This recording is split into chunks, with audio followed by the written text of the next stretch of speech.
So here's the big question, maybe the paradox of our time.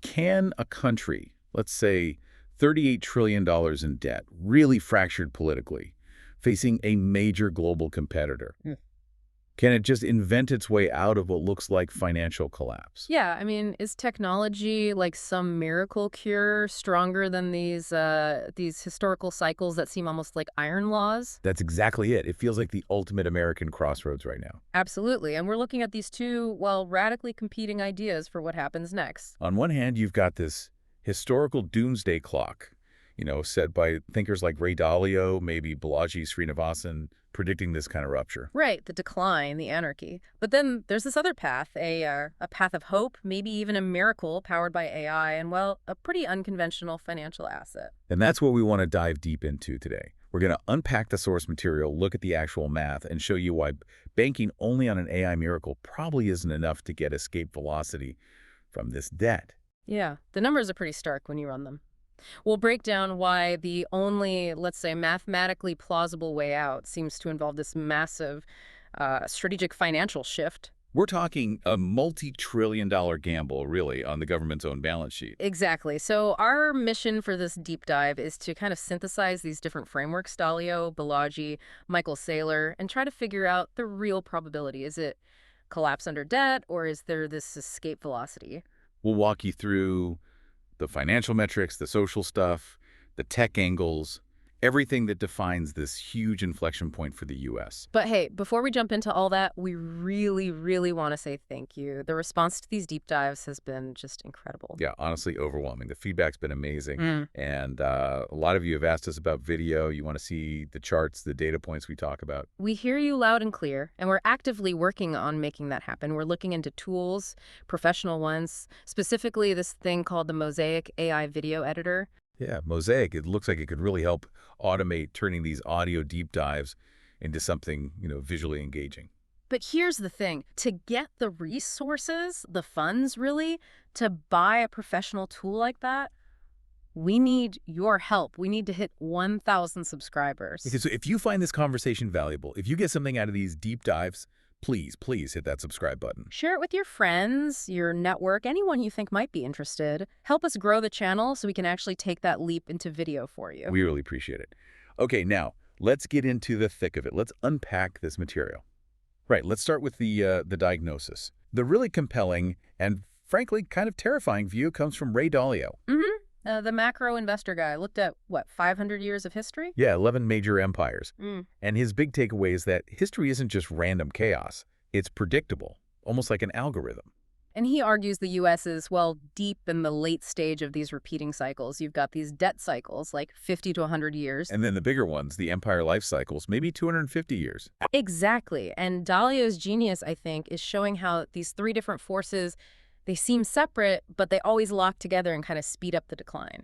When all three peak at once, the debt, the internal fighting, the external challenge, that's when things get really dicey, historically speaking. Yeah, that's the transition point, or the collapse point. Okay, so walk us through those three cycles. Where does Dalio see the U.S. right now in each one? Okay, first up is the long-term debt cycle. This is basically where the empire gets hooked on creating money and credit, not for, productive stuff, but just to fund consumption, leverage spirals. And the U.S. We're deep in the late phase, like profoundly deep. As of now, 2025, the national debt is over $38 trillion. Which pushes the debt to GDP ratio to what, about 125%? Approximately, yeah. And you need to understand that number is way higher than the historical points where other countries hit sovereign debt crises after World War II. So the U.S. is kind of testing the limits because of the dollar's reserve status. Exactly. Testing how much debt can be piled on before the world starts losing fundamental confidence in the dollar. We're definitely in that stage where the debt is just compounding way faster than growth can possibly keep up. That's the financial time bomb ticking away. But Dalio says debt alone doesn't usually sink an empire, right? It's what the debt does to society. That's the perfect segue to the second force, the internal order and disorder cycle. When you have unchecked debt creation, easy money, financialization, it inevitably leads to extreme wealth concentration. Because printing money or keeping rates low mostly benefits people who already own assets. Precisely, the top 10%, maybe even the top 1%. Meanwhile, wages for, say, the bottom 50% just stagnate in real terms. Dalio's research shows this gap becomes a chasm. And that fuels resentment, populism. Exactly. And you see the fallout right now. Look at the data points. Something like 87% of Americans see political polarization as a major threat. And wasn't there that stat about partisans seeing the other side as an actual danger? Yeah, a staggering 80% view the other side not just as opponents, but as a genuine danger to the country itself. That's the breakdown of social cohesion. People stop trusting institutions, stop trusting each other. That's the hallmark of Dalio's stage 5, decline. The internal fabric just unravels. It's that classic thing where people would rather burn the whole system down than work with their political enemies to fix it. And then, just as the empire is weakening internally, boom, the third force shows up, the geopolitical challenge. Right, the external order and disorder cycle. History shows a declining power rarely gets to just fade away peacefully. There's always a competitor rising, someone hungrier, maybe more disciplined, fewer legacy burdens. And in this cycle, that challenger is clearly China. No question. Dalio tracks, I think, 18 different metrics of national power to compare the fading leader with the rising one. Things like military strength, tech innovation, education quality, trade dominance, and the big one, reserve currency status. Okay, pick a couple of those. How is China actually closing the gap? Where's the evidence? Well, take reserve currency status. The dollar is still king, obviously, but its share of global reserves has been slowly declining for 2 decades. You see more trade being settled in other currencies. It's a slow erosion, but it's happening. Okay, what's another one? Tech. Yeah, technological innovation. This is crucial. For ages, the top empire had the clear lead in foundational tech. Think US in the mid-20th century. But today, China is aggressively pushing in critical areas: AI, quantum computing, EV tech. So it's not absolute dominance anymore, it's a real race. It's neck and neck in many ways, and that creates what Dalio calls this high-risk transition zone, maybe 10 to 20 years, where a mistake, a miscalculation, financial or military, could trigger a real conflict. And that conflict determines who sets the rules for the next global order. Okay, so Dalio paints this picture of historical repetition. The U.S. cycle follows the British, the Dutch, same gravitational pull. But then there's Balaji Srinivasan, who sees something different, more like a rupture. Yeah, Balaji looks at Dalio's diagnosis of decay. He even calls the West American anarchy, so he agrees on the symptoms. But his conclusion is totally different. Where Dalio sees history repeating, Balaji sees tech allowing an escape, an exit. Exactly, an exit. Yeah. His framework says the world isn't really about nation-states competing anymore. It's about 3 competing ideological operating systems. He calls it the tripolar geopolitical landscape. This sounds like more than just politics. It's about core values, tech platforms. Totally. It's fundamental. So the first pole is the centralized sort of martial system, CCP, the Chinese Communist Party. Balaji labels it nationalist socialism. Power through state control, surveillance. Right. And their ethos, that core message, is really direct. You should submit. It's all about collective stability, central command, individual liberty is secondary. Okay, pole 1, submission. What's pole 2? The West. That's NYT, representing the U.S. establishment, or what he calls woke capital. Its power isn't military, it's moral, narrative-based, wielded through media, universities, cultural institutions. And its ethos. It's based on, moral judgment, controlling the story. You should sympathize. Or maybe the subtext is, you must confess to historical sins. Balaji argues this system is actually fragile because it cares more about internal ideological fights than just making things work, which just accelerates that anarchy Dalio talked about. Okay, so submit versus sympathize, confess. That leaves the third pole, the challenger. And that's BTC, representing crypto capital. The decentralized internet, its power is purely monetary, right? Based on math, code, distributed networks. Transcends borders, bypasses the old institutions. Precisely. It offers an alternative way out of the institutional decay, and its ethos is totally different. You should be sovereign, individual empowerment. So for Balaji, the legacy systems are failing, becoming chaotic. Yeah, decaying into anarchy. So the only rational move is exit. Leave the old stuff behind, build new things, network states on the blockchain, individual sovereignty, make those old empire cycles totally obsolete. Wow. Okay, so we have Dalio's historical gravity pulling us down versus Balaji's radical tech rupture promising a way out. Which brings us right to the big hope. Can technology, specifically AI, defy both the cycle and the anarchy? Can the U.S. just innovate its way out of this $38 trillion hole? Okay, this is where we absolutely have to shift from the big ideas to the cold, hard numbers. Right, because the most optimistic story you hear, especially from the establishment, is that AI will just unleash this massive productivity boom. Yeah, the idea is GDP grows so fast it just shrinks the debt to GDP ratio automatically. They call it escape velocity. Sounds great. Sounds fantastic. Mhm. But you're saying when you actually run the numbers, crunch the amortization schedule against the current debt. The math shows it's incredibly demanding, maybe even impossible. Okay, let's define that impossible goal. We're starting at 125% debt to GDP. To get things stable, restore fiscal health, maybe we need to get down to, say, 70% and do it fast, like in 5 years. Right, that's common target, around 70%. And yeah, doing it quickly is key. So to make that happen, 125% down to 70% in just 5 years, and you have to factor in the new debt being added every year. What kind of growth does the U.S. economy need? Okay, hold on to your hat. The U.S. would need an average sustained nominal growth rate of roughly 17.8% per year. Whoa.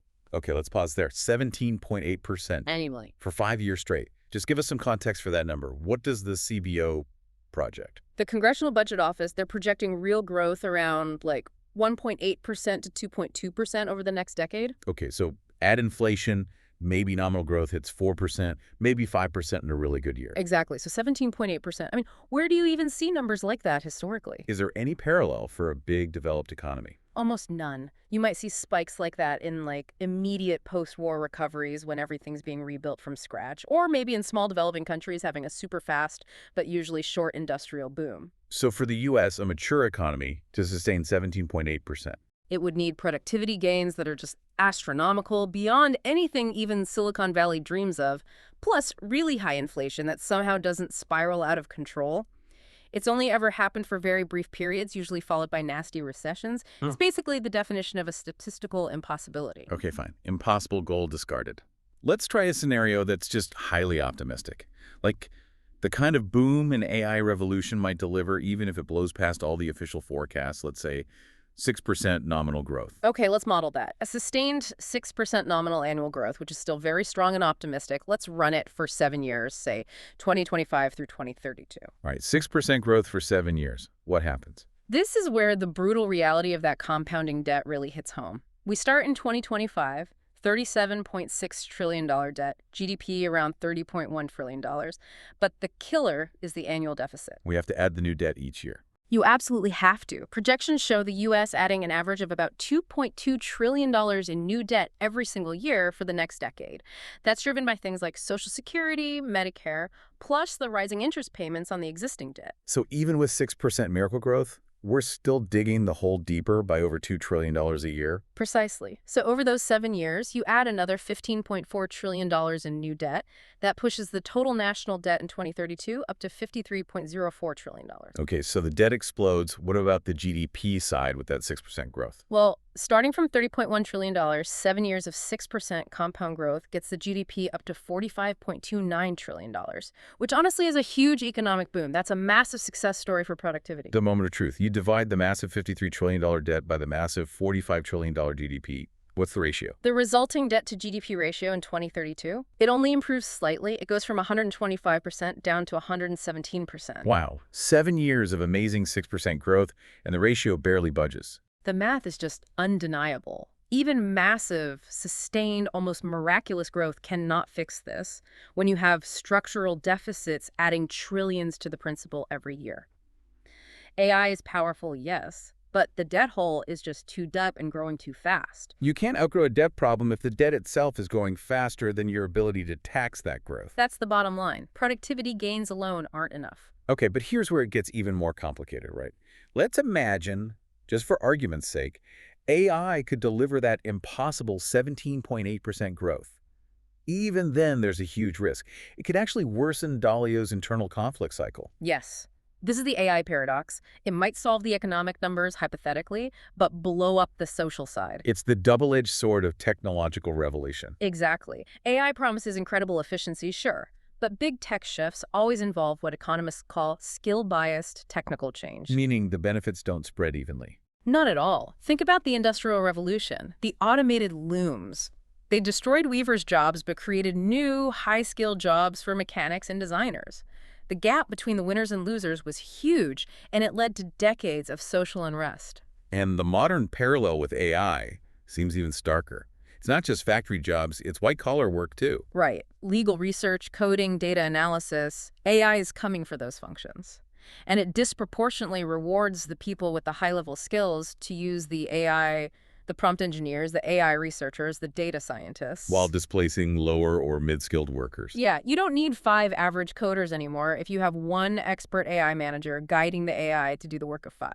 Dalio is already pointing out this split in the U.S. economy, this kind of two-tiered system. And AI threatens to make it permanent. An AI boom, if we don't have radical policies for redistribution or retraining, will likely just concentrate wealth even more at the very top. Pouring gasoline on the fire of internal division. Exactly, exacerbating the wealth gap, the political polarization, the resentment that Dalio said drives empires into decline. So the very growth AI generates could actually speed up the social instability. Which proves AI can't be the sole answer. It needs to be paired with something else, something that tackles the debt directly. Something that structurally changes the national balance sheet. Okay, so if the math shows AI growth alone isn't enough, and it might even make the social problems worse, that really narrows down the options, doesn't it? It kind of forces you to look at more unconventional, maybe radical financial maneuvers. Which brings us to Michael Saylor's idea, the Strategic Bitcoin Reserve, the SBR. Right, and this isn't about mining Bitcoin to pay bills. It's fundamentally about restructuring the entire national balance sheet, using an asset that's engineered, arguably, for exponential growth. So the core idea is you can't earn your way out of $38 trillion in debt with normal income and slow growth. No way. You need something massive, something exponential on the asset side of the country's ledger to just sort of neutralize that giant liability. And Saylor's strategy has two parts, right? It hits both sides of the balance sheet. Yeah, it's clever. It addresses the asset side and the liability side simultaneously. Okay, let's break down the first part, the asset appreciation strategy. How does buying Bitcoin actually neutralize a debt that colossal? So the core move is the U.S. government officially acquires a big strategic chunk of Bitcoin. Saylor often throws out the number 1 million Bitcoin. And just holds it, like gold reserves. Exactly. Holds it as a long-term reserve asset. The crucial point is they're not planning to sell it off piece by piece to pay down debt immediately. It's meant to be an anchor that grows exponentially in value. But why Bitcoin specifically? Why not load up on, I don't know, tech stocks or buy vast amounts of land? Because of scarcity. Bitcoin has that hard cap, 21 million coins, period. That's fundamentally different from fiat currency, which can be printed infinitely, or even stocks, where companies can issue more shares. So in a world of seemingly unlimited government liabilities, Saylor argues the only real hedge is an asset with absolutely zero supply elasticity. He calls it the ultimate digital commodity. Plus, there's a key accounting change now. the FASB rules. Yeah, the Financial Accounting Standards Board now says companies, and presumably governments if they held it, have to account for digital assets at their fair market value. Unlike gold, which sits on the books at some ancient fixed price, like $42 an ounce. Exactly. So the true value of the Bitcoin reserve would actually show up on the balance sheet, making the government's financial position look much stronger immediately, assuming the price is substantial. Okay, so the U.S. buys 1 million Bitcoin. What happens next? What's the global reaction? This is what Saylor calls the trigger for hyper-Bitcoinization, or at least a massive wave of institutional adoption. Because if the U.S. government blesses it as a reserve asset, It removes the biggest perceived risk for global institutions, pension funds, even other countries, the fear of a major regulatory crackdown, especially from the U.S. So you would likely see this huge exponential flood of capital pouring into Bitcoin from all over the world. and since the supply is fixed, That massive new demand causes the price to appreciate exponentially, far faster than traditional assets could ever hope to. Saylor throws out projections where that 1 million Bitcoin reserve could balloon in value to anywhere between, say, $16 trillion on the conservative side up to maybe $81 trillion optimistically. okay, that's the key jump. If the debt is $38 trillion and your Bitcoin reserve grows to $16 trillion or $30 trillion or more, even if the legal debt is still there, economically, the country's position is transformed. Right. You've essentially neutralized the debt on the balance sheet. You've offset this massive liability with an asset designed to grow potentially much, much faster. It goes from being deeply underwater to being backed by a powerful growth engine. It's like the MicroStrategy playbook, but on a national scale. That's the analogy Saylor uses. MicroStrategy's stock price basically became a leveraged bet on Bitcoin, dwarfing their software business liabilities. The idea is to apply that same balance sheet transformation to the entire United States. It becomes the ultimate hedge against the currency debasement that Dalio says always ends these debt cycles. Exactly. By holding a non-sovereign fixed supply asset, the U.S. actually hedges against its own tendency to inflate away debt. It secures long-term stability in a different way. Okay, but politically, that's a huge lift. Many people see Bitcoin as volatile, risky, even a threat to the dollar itself. Which brings us to the second part of Saylor's plan, the liability management strategy. Right. This is where it gets really interesting because it's not Bitcoin versus the dollar. It's using both strategically. How does he reconcile holding Bitcoin as a reserve while also strengthening the dollar? He advocates for the U.S. to create a really clear, supportive regulatory framework for USD-backed stablecoins. The goal is to foster the growth of that market to $10 trillion or even more. Why focus on stablecoins specifically? Well, first, they're like the perfect rails for the digital economy. You get the dollar's stability with crypto's efficiency, but the key mechanism is what backs these stablecoins. They have to hold reserves, right? Exactly. And properly regulated, trustworthy stablecoins, the kind the U.S. would want to see dominate globally, are required to be backed mainly by safe liquid assets. What's the safest, most liquid asset? Short-term U.S. Treasury bonds. Bingo. So if the regulated stablecoin market grows to $10 trillion, That automatically creates $10 trillion of locked-in demand for U.S. government debt. precisely, a massive captive buyer base for treasuries. This demand is structural. It's built into the stablecoin mechanism. It's not dependent on, say, China or Japan deciding whether they want to keep buying U.S. debt based on geopolitics. So foreign governments might sell treasuries, but the stablecoin issuers have to buy them to back their coins. That's the idea. This multi-trillion-dollar market becomes a reliable, automatic way to help finance the government's existing debt and ongoing deficits. It makes the whole debt structure more sustainable and cheaper to manage. So the U.S. leverages the world's demand for a digital dollar via stablecoins to manage its own debt problem. While simultaneously using Bitcoin as its ultimate long-term store of value, its exponential growth asset on the other side of the balance sheet. It's a dual strategy. Bitcoin as the digital commodity, providing the growth hedge. And the dollar, via treasury-backed stablecoins, solidifying its role as the world's dominant digital currency for transactions, while also creating demand for the underlying treasuries. It's actually quite elegant. And according to this framework, it's the only mathematically plausible way to escape that Dalio cycle without needing impossible 18% growth year after year. That's the core argument, yeah. It sidesteps the need for unrealistic growth by fundamentally restructuring the nation's assets and liabilities using these new digital tools. #Tag4, conclusion and synthesis. Okay, so this deep dive really lays out a stark choice, a major crossroads. Let's try to pull the threads together. On one side, you have the diagnosis from Dalio and, in a way, Balaji. It paints a picture of, well, a potential doomsday trajectory, massive debt, deep internal divisions, a rising external challenger. It's the classic historical cycle seemingly demanding payment. And we looked hard at the most obvious counterargument, AI will save us. But the math just doesn't seem to support it, right? Yeah, we ran the numbers. Even incredibly optimistic sustained growth just can't overcome the sheer size and compounding nature of the annual deficits. Plus, there's that huge risk that AI actually makes the social divisions worse, accelerating the internal conflict part of Dalio's cycle. So if AI alone isn't the silver bullet, that leaves us with this other path, the path of, let's call it hope, through radical financial innovation. The strategic Bitcoin reserve idea, it argues the U.S. can't just rely on incremental productivity gains. It needs a bold, strategic financial maneuver. Leveraging a potentially high-growth asset like Bitcoin to offset the debt on one side. While simultaneously strengthening the dollar's role and creating demand for treasuries through a regulated stablecoin market on the other side. So the final takeaway really feels like it's about agency, doesn't it? I think so.